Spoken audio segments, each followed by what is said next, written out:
Okay, and welcome back to the Advice Nut. Advice Nut at live.com. Advice Nut at live.com. Let's get to our first email.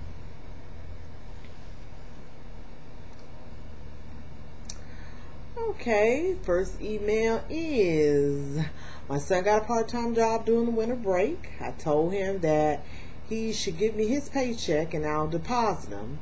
I'll dispense him to him as needed. He doesn't need to walk around with a wad full of cash. He doesn't spend money in the first place, so it's not like he needs to be carrying a whole bunch of money. He still refused to do it. Do you think it's appropriate for him to ignore my request? Especially if I'm helping him through medical school. He is lucky I haven't told him to pay me back for his undergraduate tuition. Also, he's becoming picky about food. I'm not the greatest cook. However, he argued and complained about it all the time, saying it tastes bad or something. He does not eat meat on Fridays because he wants to be a strict Catholic. 2 weeks ago, on Friday dinner, I made some meat and he refused to eat it. I explained to him that he was being rude and childish. I like a young kid who doesn't eat certain foods because he doesn't like them. Besides, the Catholic Church says there are other ways of abstaining on Fridays, and what good does it do if you give up meat on Friday and then go to buffet on Saturday? So I made meat again last week and there was still no change. He ate the 3 potatoes and that was it. What would you do? First of all, Mom, I think you have control issues. You say he's in medical school, so I'm assuming he's an adult. Furthermore, you said that he's not wasteful with money, he doesn't spend it, so he's fully capable of handling his own money. Another thing, Mom, because I'm a mom too, paying for my son's college, you need not throw up in his face or consider talking some smack about making him pay for college. You agreed to do it. There was probably no agreement that he would have to reimburse you. So no, he doesn't have to feel lucky that you're not making him pay for his college tuition. Mom, you're being really petty about the food. When it comes to grown people, usually by the time they reach a certain age, you don't even cook unless you have a spouse or other children in the household. So, Mom, stop trying to be controlling, because it sounds to me you just being controlling more than anything, okay? Leave the boy alone. Sound like a good boy. Be glad he's a good boy, all right? Let's see. What's our next email? I ran into my ex at the mall. We were in a relationship for a year, and she dumped me last month. Then she came to visit. I did not talk to her at all after the visit. She tried getting a hold of me through instant messaging, but I ignored it.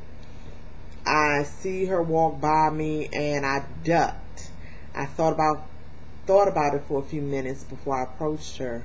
I walked up to her, smiled big, and she was kind of startled. She gave me a hug and we held each other for a minute.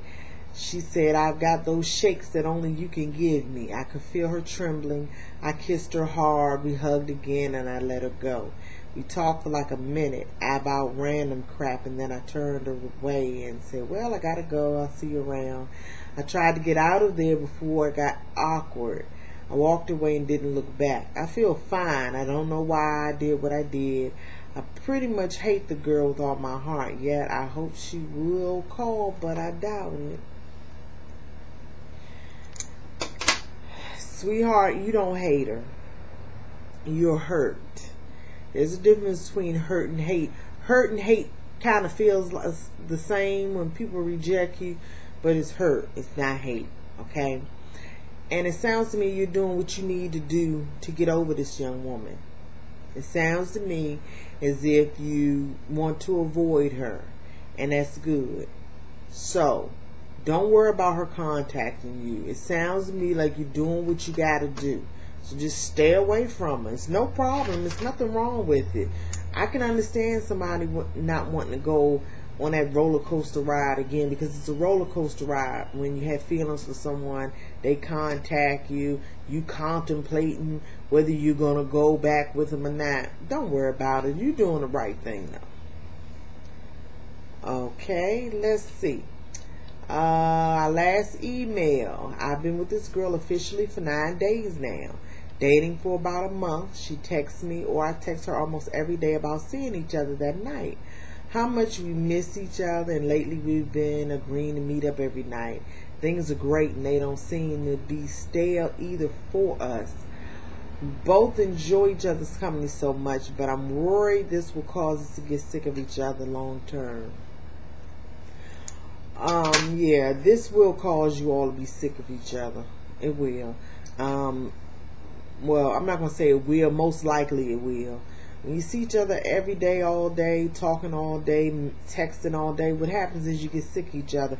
It's only been 9 days, okay? Right now, both of you are infatuated, but it gets old after a while. So I suggest that you two just kind of like see each other maybe 3 times a week.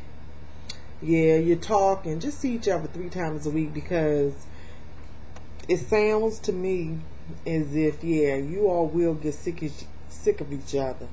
And it's only been 9 days. You don't even know each other. The problem now with relationships is people don't take time to know each other. When you don't take time to know each other, you usually end up with disastrous results, okay? So just take your time. There's nothing wrong with taking your time. Okay? Well, that's The Advice Nut at live.com. The Advice Nut at live.com.